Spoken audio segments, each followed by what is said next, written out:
नमस्कार। प्रारब्ध पर आप सभी का स्वागत है। स्क्रीन के दूसरे हिस्से में आइए स्वागत कर लेते हैं अपने नियमित गेस्ट व्यालोक पाठक जी का। व्यालोक जी, राम राम। सभी को नमस्ते। प्रारब्ध के सभी दर्शकों श्रोताओं को व्यालोक जी, आज मुझे बहादुर शाह जफर की दो लाइनें याद आ रही हैं। खुदा के वास्ते पर्दा न काबे का हटा जाहिद, कहीं ऐसा न हो कि वहां भी वही काफिर सनम निकले। बहुत सारे लोग इस शेर को गालिब चचा का मिर्जा गालिब का शेर कह देते हैं, लेकिन ये बहादुर शाह जफर का है। ये शेर मुझे इसलिए याद आया क्योंकि गुलाम नबी आजाद साहब बीते दिनों कश्मीर में एक रैली कर रहे थे और वहां उन्होंने कहा क्या, पहले जरा ये अक्षरशः आपको और अपने दर्शकों को सुनवा देते हैं। उन्होंने कहा कि मैंने पार्लियामेंट में बहुत सारी बातें बोली। हमारे बीजेपी के किसी लीडर ने बोला कि कोई बाहर से आया है, कोई अंदर से आया है। मैंने कहा साहब, कोई बाहर से नहीं आया, इस्लाम तो आया ही है कुल जमा 1500 साल पहले। हिंदू धर्म बहुत पुराना है। बाहर से आए होंगे 10-20 लोग जो मुगलों की फौज में थे, बाकी सब तो हिंदू से ही कन्वर्ट हुए हैं मुसलमान हिंदुस्तान में। इसकी मिसाल हमारे कश्मीर में है। कश्मीर में कौन था 600 साल पहले मुसलमान? कोई नहीं था। सब कश्मीरी पंडित थे। फिर सबने इस्लाम धर्म अपना लिया।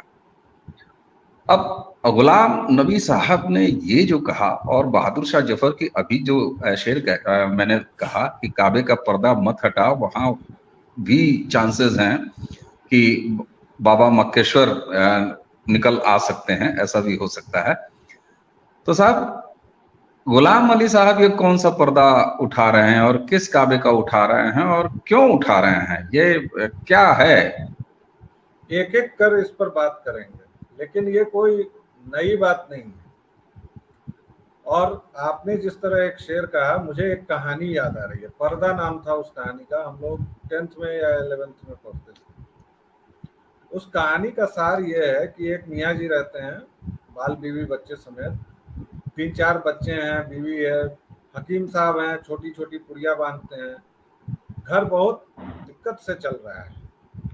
उसी में उन्होंने कुछ पठान से कुछ रुपए ले रखे हैं। पहले पठान होते थे सूदखोर, गांव देहात में आते थे। लेकिन मुझे ये भी आश्चर्य लगता है कि किसी भी हिंदी फिल्म में सूदखोर के तौर पर बनियों को तो दिखाया है, पंडितों को दिखाया है, ठाकुरों को दिखाया है, लेकिन ये पठान कैसे गायब हो गए?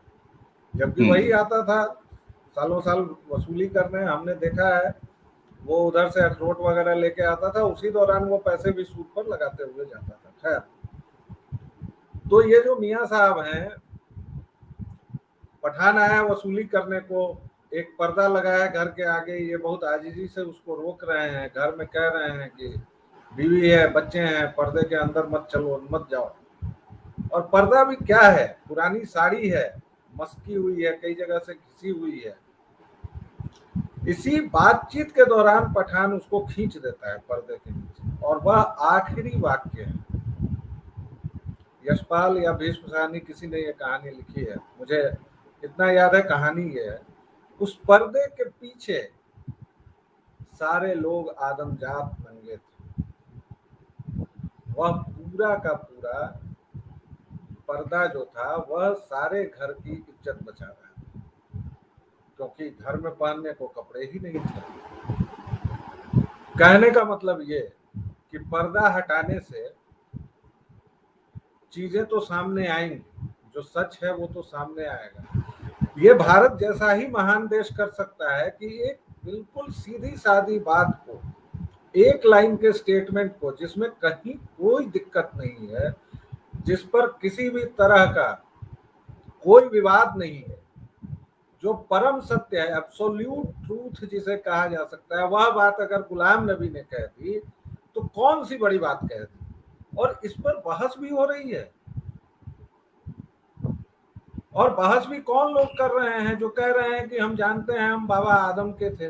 कोई कह रहा है कि पूर्वजों के पास चले जाओ तो बंदर मिल जाएंगे। मतलब भारतीयों को तो गाली दी जाती है कि इतिहास बोध उनका शून्य है, लेकिन अरबियों को और अंग्रेजों को, रेगिस्तानी लुटेरों, बर्बरों और जो यूरोप की ठंड से मार खाए हुए लुटेरे हैं। इन लोगों को तो इतिहास की बड़ी सलाहियत रही है ना, इन लोगों ने तो बहुत क्रमवार ढंग से रखा है सबको। अब इस पर यह मत पूछिएगा कि अरब में 600 ईस्वी के पहले का हिसाब किताब कहाँ चला जाता है, वो मत पूछिएगा, वो मौलिक प्रश्न है और मौलिक प्रश्न इस देश में नहीं पूछे जाते। लेकिन इन्होंने तो इतिहास को बहुत ढंग से रखा है, समय के साथ इस तारीख को ये हुआ, इस तारीख को, क्योंकि उनके लिए इतिहास का मतलब वही है। भारतीय इतिहास जो है, भारत तो समय को काल के तौर पर देखता है और काल गणना है, तो यहाँ काल का जो एक बड़ा विक्षेप जब तक नहीं होता है तब तक हम उसको ऐतिहासिक घटना ही नहीं मानते हैं। अब कौन राजा मुआ, कौन जिया, इसको क्रमबद्ध करने में हमारे पुरखों की कोई ये रुचि नहीं थी। किसने मंदिर बनाए इतने शानदार अजूबा, आपने या हमने क्या पढ़ा था बचपन में? 7वां अजूबा है ताजमहल, 8वां अजूबा है। बाद में बड़े हुए तो अपने प्रण से या बाद की किताबों में यह पाया कि इस देश में तो अजूबों का भंडार है, चाहे वो होयसलेश्वर मंदिर हो या कर्नाटक का वह मंदिर हो जिसके स्तंभ के नीचे से वो आप चादर निकाल सकते हैं जो हवा में है आधा इंच या 1 इंच ऊपर, या फिर केरल के मंदिरों को देखिए, तमिलनाडु के मंदिरों को देखिए, पद्मनाभ मंदिर को देखिए, बावजूद इसके उनका नाम वाम नहीं लिखा गया है। ताजमहल को भी लेके इसीलिए विवाद है कि किसने बनाया, कौन बनाया, क्या किया, कुछ लिखा ही नहीं है। लेकिन यह तो लिखा है ना कि मुसलमान अपने धर्म की शुरुआत जब से मानते हैं वह 600 ईस्वी पूर्व में हुआ, जब मोहम्मद नाम के इनके पैगंबर हुए, उनको इल्हाम हुआ, उन्होंने एक किताब उन पर उतरी या उन्होंने उतारी, और वह किताब भी लिपिबद्ध हुई है 900 ईस्वी में, 300 वर्षों के बाद, मोहम्मद के जन्म स्थान से बहुत दूर।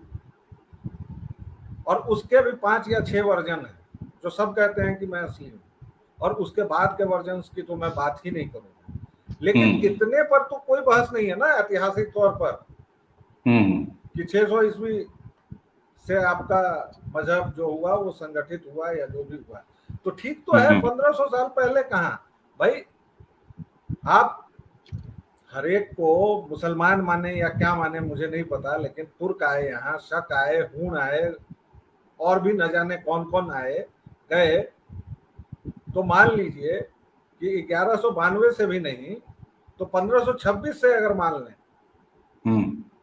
पहला युद्ध जो हुआ पानीपत का पावर से और इससे, उस युद्ध को भी अगर मान लें तो भैया तुम तो सही में 1526 में ही आए हो ना भाई। तुमसे पहले तो केरल के तट पर ईसाई भाई लोग पहुंच गए थे, सीरिया से लोग आ गए थे गुजरात में, तो इस पर बवाल क्या है मैं समझ ही नहीं पा रहा हूं। मतलब क्या नहीं, एक चीज कमी ना हो जाएगी?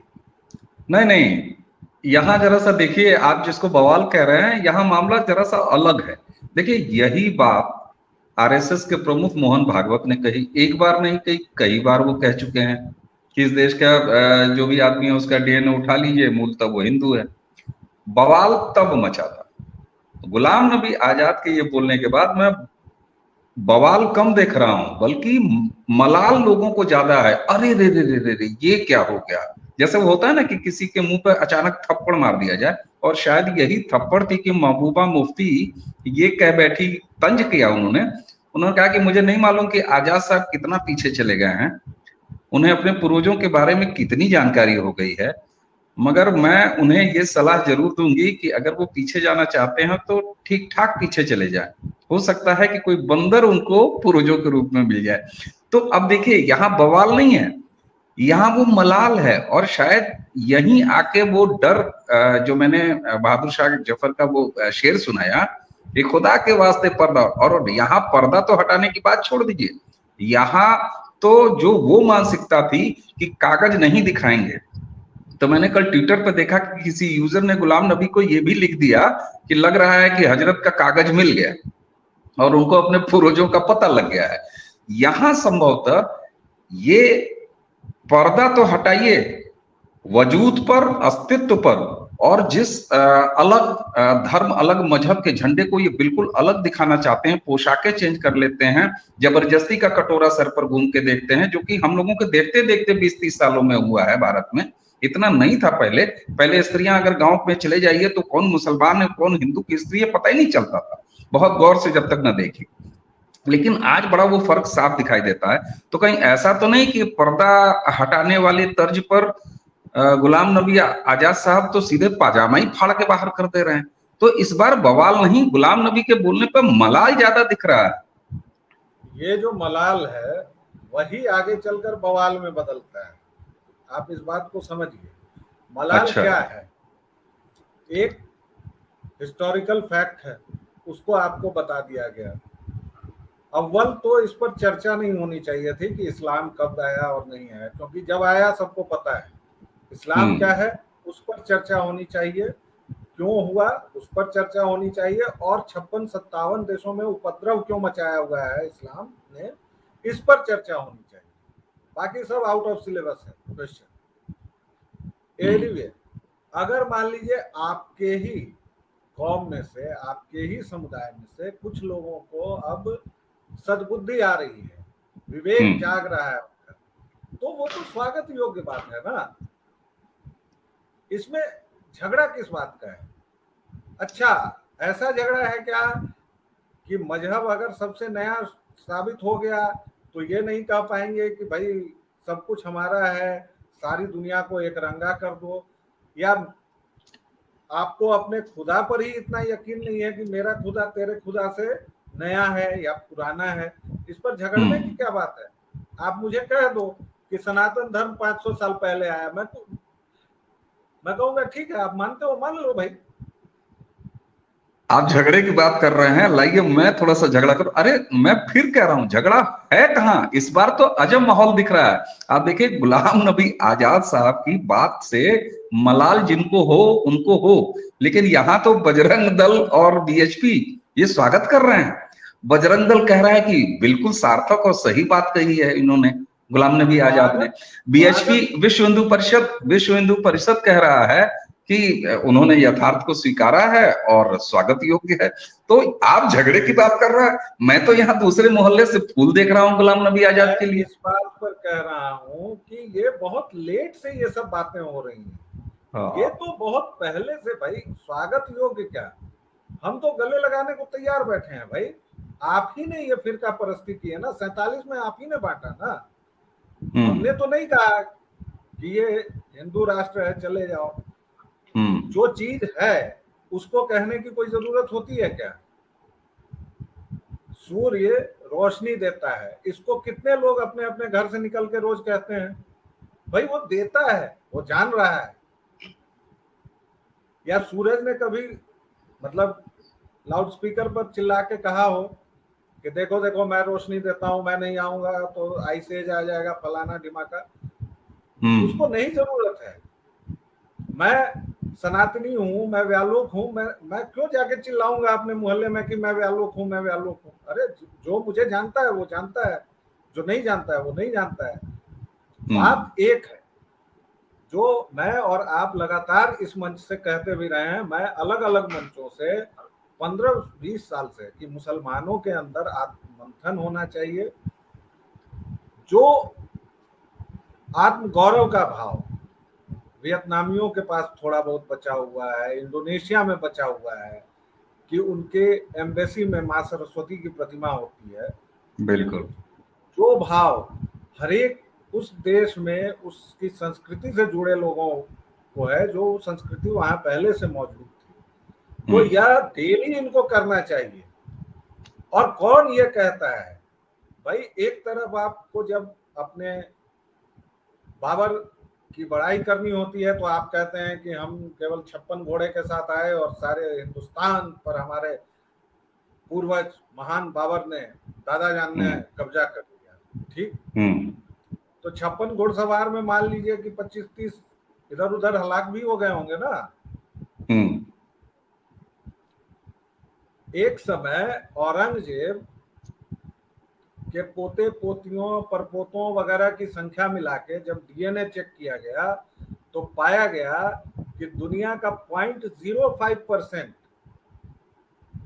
चंगेज खान की अपनी वंश वृद्धि से आ रही है, इतना उसने ये किया था। तो उसके लिए उसने 200 शादियां की थी भाई, और एक एक से न जाने कितनी कितनी संतानें थी उसकी, फिर उनकी मल्टीपल होती गई, फिर उनकी होती गई, तब जाके 0.5%, जब पूरी दुनिया की आबादी करोड़ों में होती थी। 500 साल पहले, 600 साल पहले कितनी थी दुनिया की आबादी? कुछ 1 करोड़ रही होगी, तब उसका 0.5% आया था। लेकिन या तो बाबर भैया जब आए होंगे तो यही विवाह विवाह किए होंगे ना, जिन लोगों को जीता होगा, जो एक नियम था उस समाज का, इस्लाम का, माले गनीमत को बांट दिया होगा, जो महिला होगी उसको रखा होगा, उससे फिर वंश वृद्धि हुई होगी, बाद में राजपूतों से समझौते हुए, फलाने से हुए, ब्राह्मण भी उनके इसमें गए, फिर बढ़िया सेकुलरिज्म, बढ़िया गंगा जमुनी तहजीब भी बसी। आज भी लोग आंख में आपकी उंगली कर देंगे कि टोडरमल को काहे नहीं कहा जी, अकबर, अकबर इतना खराब था तो बताओ तो, फिर सेकुलर विद्यार्थी उस पर मिमियाने लगेगा। लेकिन मैं सेकुलर विद्यार्थी नहीं हूं, कहने लगेगा कि आलमगीर तो टोपी पहनते थे जी, टोपी सीते थे, कितने महान आदमी थे जी। ठीक है बच्चा, सीते होंगे आलमगीर, औरंगजेब, लेकिन ऐसा पहला सपूत थे जो बाप के सामने एकदम ताजा कटे फल की तरह अपने भाइयों का सिर भिजवा दिए थे। बिल्कुल इसको सही बात बताना है। होगा, उनके बिल्कुल मंदिरों सही के बात है। आदेश कोर्ट के जो होंगे उसको दिखाना होगा, हम्म। और हर एक कागज दिखाना होगा। कोई मूर्ख या कोई अंधा ही होगा जिसको अभी काशी में कुछ नहीं दिख रहा है। अरे ऐसे कैसे कह रहे हैं आप? गुलाम नबी आजाद साहब को दिख गया, वो पूरा पर्दा हटा के बैठे हैं, और पर्दा तो छोड़िए, वो तो चड्डी उतार दिया उन्होंने। अच्छा, जब मैंने ये आपको बताया कि बजरंग दल और बीएचपी जैसे संगठन जो है, उन्होंने मतलब भूरी भूरी प्रशंसा की है और बड़ा स्वागत कर रहे हैं, तो ये बताइए, आप भी कह रहे हैं कि इस पर बातचीत नहीं होनी चाहिए, ये तो सबको जग जाहिर है और ये तो अंडरस्टूड बात है, चलिए हम भी बात नहीं कर रहे हैं। अब गुलाम नबी आजाद साहब अगर ये पहचान का संकट जो मुसलमानों, भारतीय मुसलमानों के सामने खड़ा था, उसको हटा रहे हैं, मैं इसको ऐसे कहूंगा, एक जो पहचान का संकट था कि हम कौन हैं, दौड़ के कभी अरब से जोड़ते थे अपने आप को, अरब कहता था कि सॉरी नहीं हो, तुम 2 बोरे चावल वाले हो, 4 रुपया प्रति पुरुष और 2 रुपया प्रति महिला वाले हो, बिल्कुल नहीं हो अरब के, काम करो, दिरहम या बाकी सारी चीजें लो और चुपचाप अपने मुल्क जाओ, तुम नहीं हो। वो कहते थे नहीं। तो ये जो एक पहचान का संकट था कि हम हैं क्या, ये मेरे ख्याल से ये कितना बड़ा कल्ट रहा है भारतीय मुसलमानों में, कि जिसकी वजह से वो वाली कहावत वो चरितार्थ करते हैं कि नया मुल्ला जो है प्याज ज्यादा खाता है, तो ये अपने हरे परचम को इतना तगड़ा पहन के पकड़ के बैठते हैं क्योंकि पहचान का संकट है, आइडेंटिटी क्राइसिस इनके सामने। अब जब बजरंग दल और बीएचपी जैसे लोग स्वागत कर रहे हैं, याद कीजिए वो भी दौर की जब कई बार जो है मैंने अभी जिक्र भी किया कि बीएचपी इसके आरएसएस चीफ ने भी ये बात कही, तब तो बवाल मचा, यहाँ पर सब मुंह छुपाते फिर रहे हैं, लेकिन जो स्वागत कर रहे हैं वो स्वागत कैसे करेंगे? घर वापसी से, क्योंकि गुलाम नबी आजाद साहब ने भी कह दिया कि साहब 600 साल पहले यहाँ कश्मीर में कोई नहीं था, सब पंडित थे, तो ये क्या देखिए, मतलब? चलो देखिए, सजना, जहां तक घर वापसी जिसको करनी होगी वो करेगा ही, उसको हम्म आप और मैं रोके नहीं, उनका स्वागत करें। हर एक हिंदू उसका स्वागत करे जिसको भी घर वापसी हम्म, करनी है, और हिंदू होने के लिए आपको ऐसा कुछ करना नहीं पड़ता है। ठीक है। आप हैं तो बस हैं, ठीक है, सनातन है। हम्म जहां तक अरबों की बात है तो भाई अरब तो इन सबको, भारतीय उपमहाद्वीप के जितने मुसलमान हैं, इनको सबसे ज्यादा हम्म गालियां पड़ती हैं पाकी पाकी कह के, हम्म, और हर एक को हिंदी नाम से ही जानते हैं वो, और जो भी बिल्कुल। दुर्दशा होती है इनकी लगातार होती है। ऐसा नहीं होता है कि अगर गोपालगंज के अब्दुल मियाँ गए हुए हैं और राम खिलावन जी, तो राम खिलावन जी की जितनी दुर्दशा है उतनी ही अब्दुल मियाँ की भी है। वहां मजहब के नाम पर कोई कंसेशन नहीं मिल रहा है। हम्म यही कंसेशन है कि चलिए रोजा के दिन अगर बंद रहेगा और आपने गलती से खा लिया तो मतलब कुछ सजा होगी उसकी, अजीब सी, हिंदुओं को हम्म वो सब अब तो खैर बहुत सारी चीजें सऊदी अरब में भी खुल रही हैं, महिलाओं को कार चलाने देने या कई सारी चीजें। तो देखिए इतना ज्यादा एक्सपोजर हो गया है ना कि अब ये खुलना जरूरी है, और मुसलमानों के बीच से ही ये बातें आएंगी। आज एक गुलाम नबी हैं, कल 10 होंगे, परसों 100 होंगे, और चौथे दिन 1000। मुझे लाख गुलाम नबी होने का इंतजार है। किसके? तो मुझे एक गुलाम नबी होने का इंतजार नहीं है, मुझे लाख गुलाम नबी होने का इंतजार है, जब मुस्लिम समाज खुद आत्ममंथन करे। इस्लाम हो या ईसाइयत, वह तो हारी हुई कौमों का मजहब ही है भाई। अब इतना मतलब कुतर्क नहीं चलेगा भाई। जिस दोनों मजहब का एक ही था कि हारे हुए लोगों को कन्वर्ट करो। जब तुम 21वीं सदी में इतनी मेहनत कर रहे हो यार कन्वर्ट करने के लिए, तो सोचो कि 400 साल पहले क्या करते हो, जब चारों तरफ तुम ही तुम थे, हैं? जब तुम महिलाओं के स्तन नोचने के लिए विशेष डिवाइस बनाते थे, एक चौक पर दाम लगाते थे, और एक पूरी की पूरी सभ्यता को खत्म करते थे। और आज तुमको शर्म, अच्छा थोड़ी सी शर्म वर्म रखनी चाहिए। ये आखिरी बात है मुझे कि शर्म का तनिक भी धज्जी जो होती है ना कपड़े की, उतनी सी भी शर्म अगर बच गई होगी ना, तो इस पर कोई कुछ बयान नहीं देगा। कौन कहता है कि इस्लाम हारे हुओं का मजहब नहीं है? कौन कहता है कि इस्लाम इस देश में एक हाथ में तलवार और दूसरे में कुरान लेकर नहीं दाखिल हुआ था? और कौन कहता है कि मंदिरों को तोड़ने के कारण राजनीतिक थे, धार्मिक नहीं थे? जाके पढ़िए राजाज्ञाएं। हाँ, ये सब कुतर्क न कीजिए कि जय सिंह को रखा और आमेर को रखा और फलाने को रखा, ढिमाके को रखा। सब कुछ हमें खबर है, नसीहत न कीजिए। क्या होंगे हम खराब, जमाना खराब है। बहुत चलता हूँ एक गजल होती थी पंकज दास की, लेकिन ये लाइनें देखिए, ये लाइनें बहुत ही मार्मिक है। हमारे देश में ऐसी ऐसी बातें बहसों के लिए आती हैं। ये बहस का मुद्दा ही नहीं होना चाहिए, इसका स्वागत होना चाहिए, और 1 लाख गुलाम नबी बने, इसके लिए दोनों समुदायों को प्रयास करना चाहिए। ये बड़ी बात। और ये मेरे ख्याल से जिसको असली ये जो कहते हैं ना कि समाज में मेल मिलाप और हिंदू मुसलमान नहीं होना चाहिए, तो ये तो मतलब ऐसी चीज है जो हिंदू मुसलमान होने के धरातल को ही खत्म करने वाली बात है। अरे भाई, जब यहाँ कोई मुसलमान था ही नहीं, सब कन्वर्टेड हैं, तो सब अपने आप को वही आपने इंडोनेशिया का नाम पहले ही लिया, वो इस्लामिक कंट्री है, लेकिन आप वहां पर देख लीजिए तो किस तरीके से उन्होंने अपने, वो आइडेंटिटी क्राइसिस के शिकार बिल्कुल नहीं है। उनको ये कतई भ्रम नहीं है, उनको ये कतई मुगालता नहीं है कि वो अरबी हैं। वो साफ जानते हैं कि हम अरबी नहीं हैं, हम सनातन के लोग हैं। हमने पूजा पद्धति बदल दी, हमने इस्लाम स्वीकार कर लिया। तो बहुत सारे अपने जो प्रतीक चिन्ह हैं, चाहे उनके एयरवेज का नाम ले लीजिए, चाहे उनके यहाँ के लोगों के नाम ले लीजिए, वहां की रामायण आप देख लीजिए, यहाँ इन भारत में पिछले 10-1 सालों में कितनी ज्यादा लोकप्रिय हुई है। तो ये जो छोटे भाई का पाजामा और बड़े भाई का कुर्ता, और उसके ऊपर बिला मतलब की एक लाल कटोरी या सफेद पीली हरी नीली कटोरी, अब तो कटोरियां भी बड़ी रंगीन तबीयत की आने लगी हैं, उसके साथ जहां 40 फीट 50 फीट पर पानी मिल जाना है, जहां गंगा है, जहां जमुना है, जहां दुनिया भर की नदियां हैं, वहां पर वो टेढ़ा टोटीदार लोटा है, उसको लेके जो है चुल्लू भर पानी से वजू करना। अरे साहब, यहाँ गंगा है, छपाक लगाइए, चुल्लू भर पानी में डूबने को क्यों तैयार हैं? मैं मरना नहीं कहूंगा, क्योंकि तो ये क्या एक नई शुरुआत है, जबकि ऐसे बयानों से समाज में हिंदू मुसलमान के बीच का भेद भी कमजोर होता जाएगा समय के साथ।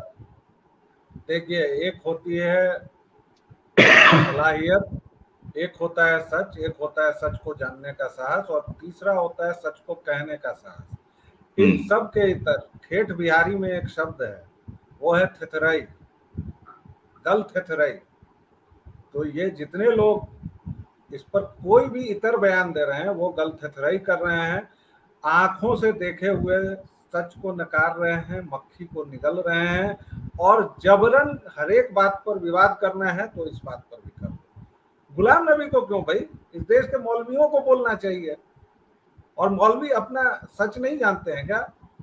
8 पीढ़ी पहले चले जाएं, कोई ना कोई रामलाल श्यामलाल मिलेगा, इसमें दिक्कत कहाँ है? ठीक बात है। और कुछ साल पहले अगर आपको याद हो, तो उत्तर प्रदेश का एक शहर है गोंडा, बड़ा छोटा सा शहर है। वहां के, मुझे अभी नाम नहीं ध्यान आ रहा है उस मौलाना का, उन्होंने बाकायदे ये कहा कि शिव हमारे आदि अब्बा हैं और पार्वती हमारी आदि अम्मी। और हिंदुस्तान में, और उन्होंने साफ कहा कि आदि शिव हम इस्लाम के पहले पैगंबर। उनको बाद में यूपी पुलिस ने सिक्योरिटी दी थी, मुझे याद है यहाँ समाजवादी पार्टी की सरकार थी, मैं नाम भूल रहा हूँ। अब अगर मैं चलते चलते आपसे ये कहूं कि आप बार बार इस चीज को कह रहे हैं कि इसकी तो चर्चा ही नहीं होनी चाहिए, इस पर तो बात ही नहीं होनी चाहिए, ये बात मुझे समझ में आ रही है कि ये चीज तो अब तक लोगों की जबान पर सालों से रहना चाहिए। जब से हमने होश संभाला उससे पहले से रहना चाहिए भाई, उसमें कौन सी बात है, ये तो सही बात है। लेकिन आज अगर बात हो भी रही है तो ये सवाल तो पूछना आपसे बनता है कि ये पिछले 7-8 सालों में ही क्या ये माहौल बन गया कि बात यहां तक आने लगी जो इन तमाम सालों में नहीं हुई? नहीं, देखिए, पिछले 9 साल का तो कुछ ना कुछ असर है ही, वो तो तय है। सवाल ये है कि 1947 से आइए तो जल्दी जल्दी इस घटनाक्रम को समझें। 1947 में कत्लो गारत हुआ, खून की नदियां बहीं और देश का विभाजन हुआ। अब वह गिल्ट ट्रिप मुसलमानों के भीतर था, और वह दुख और वह मोहभंग हिंदुओं के प्रति था, हिंदुओं के भीतर था। हिंदू जान गए थे कि कितने भी भाईचारे की बातें हो, हम लोग साथ नहीं रह सकते हैं और यही लोग गड़बड़ करेंगे। और 95% ने रहना तय भी किया था पाकिस्तान के साथ। इसलिए शुरुआती 20 साल तक आप देखेंगे कि यूसुफ खान दिलीप कुमार बन रहे हैं, या मधुबाला महजबीन से मीना कुमारी बन रही है। मधुबाला भी अपने मुस्लिम नेम को छोड़ी थी, कुछ और था उनका नाम, मैं भूल गया हूँ। उसके बाद जैसे जैसे ये चचा का सेकुलरिज्म जो फैला ना, उसने बहुत गड़बड़ की। मुसलमानों की इसमें कोई गलती नहीं है, ये सब के सब ससुरे सेकुलर्स इसके जिम्मेदार हैं। बिल्कुल, मैं वहीं लाना चाह रहा था आपको। आप देखिए तो इसमें सबसे ज्यादा चिढ़े हुए, आप देखिए, आप बिल्कुल सही बात कर रहे हैं कि आप देखिए तो सबसे ज्यादा चिढ़े हुए ये जो मिडिल मैन है, मैं तो इनको मिडिल मैन कहता हूँ। ये कहीं जो है भाड़े के मजदूर हो जाते हैं, कहीं मनरेगा कर्मी हो जाते हैं, कहीं जो है वो सत्ता के छायावाद में पलते हुए खेलते खाते परजीवी हो जाते हैं। इनको ज्यादा दिक्कत है क्योंकि इनकी ठेकेदारी खत्म हो जाने वाली है। अच्छा, मैं अगर चलते चलते अब आपसे एकदम जिसको कहते हैं ना रैपिड फायर राउंड में एक दो चीजें पूछूं। कागज नहीं दिखाएंगे, उन गैंगों का क्या होगा ऐसे बयानों के बाद? कागज तो अब दिखाना पड़ेगा ना, सब जगह दिखाना पड़ेगा, उसके बिना चारा नहीं, इसलिए वो दिखाना ही पड़ेगा, कागज तो दिखाना पड़ेगा। ठीक है। अच्छा ये बताइए, रहमान के परदादा का नाम अगर रामलाल हो जाए तो इसमें रहमान को कोई समस्या होनी चाहिए? नहीं, समस्या नहीं होनी चाहिए, लेकिन वही मैंने इस पर एक बार आपके साथ लंबी बातचीत की थी कि जो अंदर की बात, जो घेटो में मानसिकता है ना, एक घेटो मानसिकता, उस पर मैंने विस्तार से बात की थी, इसलिए इस पर दोहराऊंगा नहीं। लेकिन जो घेटो मानसिकता है, जो मानसिकता अभी भी ये मानती है, पंचर बनाते बनाते वो ये सोच लेता है कि इस देश पर हमारे बाप दादा ने राज किया, तो ये काफिर जो है इसकी क्या औकात है बोले।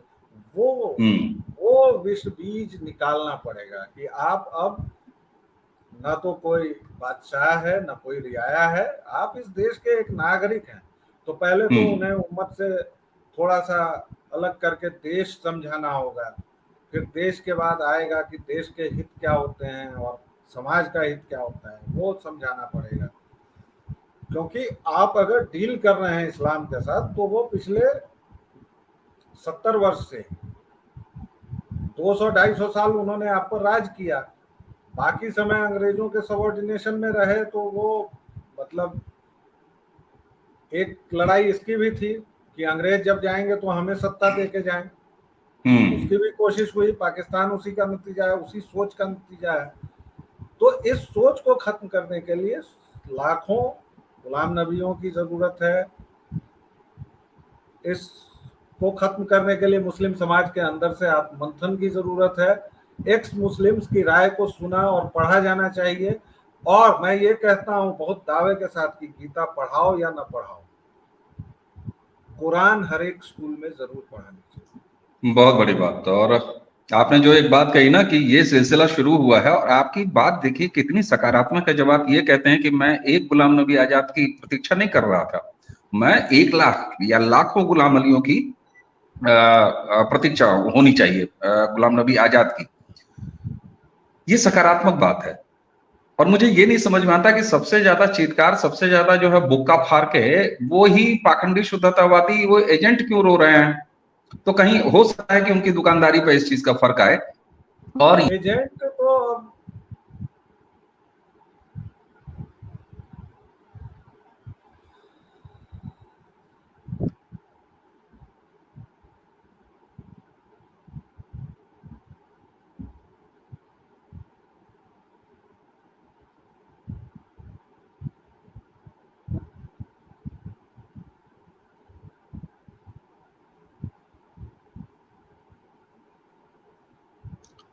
जी भाई साहब, अब ये फिर वो चढ़ जाएगा उस पर।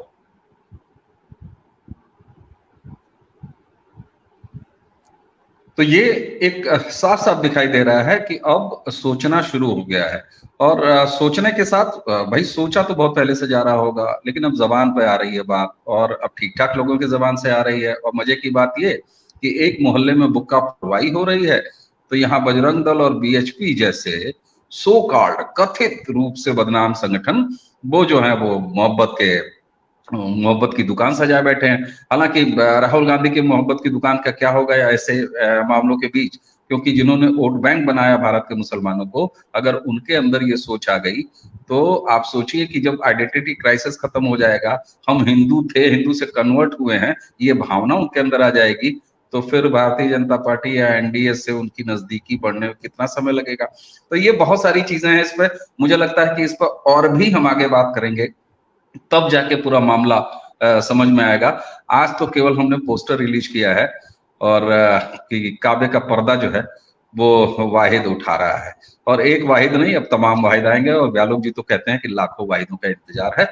तो चलिए, स्वागत होगा ऐसे लाखों करोड़ों वाहिदों का। आओ और खुल के कहो कि अरे साहब, हम तो आप वाले ही थे, जरा दाएं बाएं हो गए हैं। वो कहते हैं ना, बजाते बजाते मैं जरा दाएं बाएं निकल गया था। तो चलिए, इसका स्वागत होना चाहिए। और उन जो गिरोह हैं जो इसमें मुहर्रम मना रहे हैं कि अरे गुलाम अली ने ये क्या कह दिया, और जो बैनर दिखा रही है महिला, तो उन लोगों के लिए थोड़े से संवेदना की बात है।